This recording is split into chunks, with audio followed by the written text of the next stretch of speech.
Hello, my name is Paurav Shukla. I am Professor of Marketing at Southampton Business School, and I'm Head of Digital and Data-Driven Marketing Department at University of Southampton. Today, I want to talk to you about a very interesting research that Judy Drennan in Australia and I conducted over the last few years. The research is about engaging the gamers and particularly looking at what motivates gamers to buy virtual goods. And this was quite an exciting research in many ways. But before we delve into it, I would like you to connect with me through my website, which is mentioned in the slide, www.pauravshukla.com. I would also request you to connect with me on various social media, including Facebook and LinkedIn, Twitter, and Instagram. The links are given at the bottom of the slide, so please do. Now, without further ado, let me tell you a little bit about this research. So it really started with this idea of how do we engage with virtual accessories. Video games by nature, as you know, have evolved dramatically. We started with simple, in Stone Age, we started with stone-based games. So people played different kinds of stone-related games in their own communities. And games created communities. We moved on from there to board games, chess, and Go, and so on and so forth. And then emerged new types of games like Monopoly and so on and so forth. This gaming world then moved to digital with those different kinds of interesting digital gaming consoles that emerged. I still remember playing Mario and Contra on 8-bit and 16-bit gaming consoles.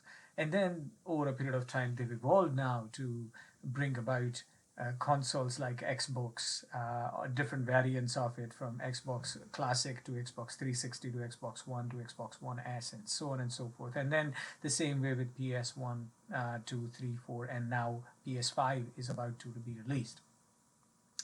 And the major part is not this hardware, it's the software, it's the games behind it which keeps us hooked. And there are a number of multi-billion-dollar games, and there are different kind of gaming platforms, and they are not just console-based. We are seeing different kind of consoles like 3DS and so on, handheld consoles. Smartphones have become a big, major player in gaming business. And we buy a lot of things which are virtual. They actually do not have any value associated with them. But somehow we purchase these things. So Judy and I kept on thinking about this. We met in Portugal at a conference, and we talked about this idea. And what we found was that there was this game called Second Life, and a lady called Miss Chung had become a millionaire by selling property or land in Second Life. And this was virtual. There was no money involved. Business Week actually put her on the cover page that she's not real, but she's still making so much money. And so that led us to asking this question, saying, does the virtual economy-based purchase behavior really demonstrate an extension of the real-world behavior? And we thought, what is different here? What kind of things that are happening in this community, online communities? There are communities like World of Warcraft or other RuneScape, and now Fortnite, and so on and so forth. They have millions of users playing at the same time, and it is quite fascinating in that sense, that how people buy things to stay ahead of the game. And this, if you thought that it was a small economy, it is not. Adroit Market Research suggested in 2017 that this is approximately $38.6 billion economy, US dollars economy. And what they identify that this is going to continue to grow, with obviously the mobile gaming market growing, with the other markets growing, and the console markets growing. This is going to grow. So we thought about how do we research this particular area. What motivates gamers to actually buy these virtual goods? Because in reality, there is no physical product that you are getting. It is all virtual. in nature. So why should we buy this? We started looking at a theoretical aspect around motivation as to what makes us buy virtual goods or what makes us buy things. And we thought these are online communities in some sense. So there should be a social influence involved. And we looked into social influence theory and we realized that there were three components of social influence that would affect this behavior. The first being compliance, which is the social norms attached to uh, this type of behavior.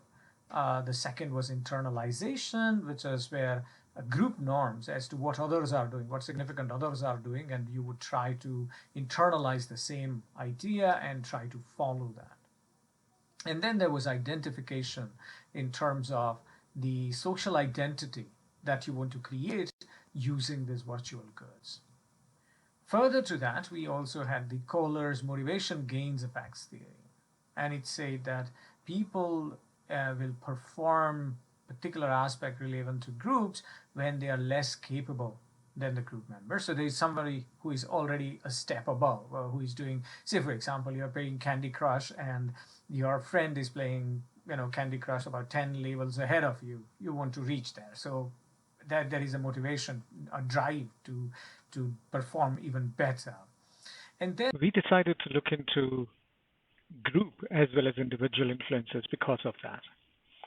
The group influences we looked at, the first group influence we particularly examined was normative interpersonal influences. That is the idea of conformity towards the expectation of others.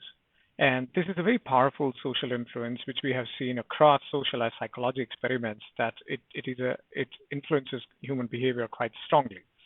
And we found the same thing, that gamers were very much conforming to the expectations of others when buying virtual accessories. But at the same time, what we saw was this unique other influencer, and that was community identity.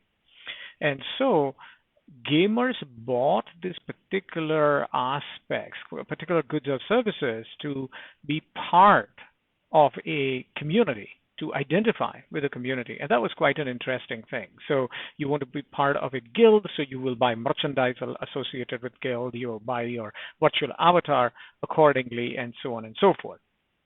So we saw those influences. And then we decided, okay, let's look into some of the intrinsic aspects of individual level in motivation. So the first one we looked at was the idea of perceived enjoyment. And what we found was that, yes, it was very, very important that enjoyment was delivered through these virtual accessories, and that would make people buy these virtual goods. The second thing we looked at was customization. Funnily enough, that was not significant. So it was not just the customization that made people buy things, but when we looked at the effects of advancement, at that point in time, that effect became significant. So the idea was that if you just offer customization, it is not going to be that powerful a variable. But if you offer advancement in regards to this customization, then this is going to be very powerful a behavioral aspect in terms of buying virtual goods. The last thing we looked at was an extrinsic motivation. So if I have an outcome expectancy that I will get something out of it, and that outcome expectancy was again a very powerful, significant influencer on virtual purchase intention. And that is where we decided, can we look at the idea of, does the community would influence this outcome expectancy too? So this extrinsic motivation will be driven by this, or moderated by this societal influences. And what we found was that, yes, there was a significant moderation impact of this individual influence when it connected further with the group influences of community level aspects. And so we have, in some sense, identified some very interesting implications for gaming companies. So what do we find? First thing we would say is that gamers conform to the expectations of others. So yes, we see similar type of behavior as we see in offline gaming as in online gaming. But more importantly, if you want to make your game more successful, then it's very important for gaming companies to actually create as many opportunities as possible for members to interact within and outside the gaming community. So when you actually look at some of the most successful games in the world, they are predominantly doing this. That is, they are providing as many opportunities. So you see esports arenas, you see members guilds, you see members meetings, and so on and so forth. And those kind of social influences would tie people together and make your game more successful and probably relevant for a long period of time.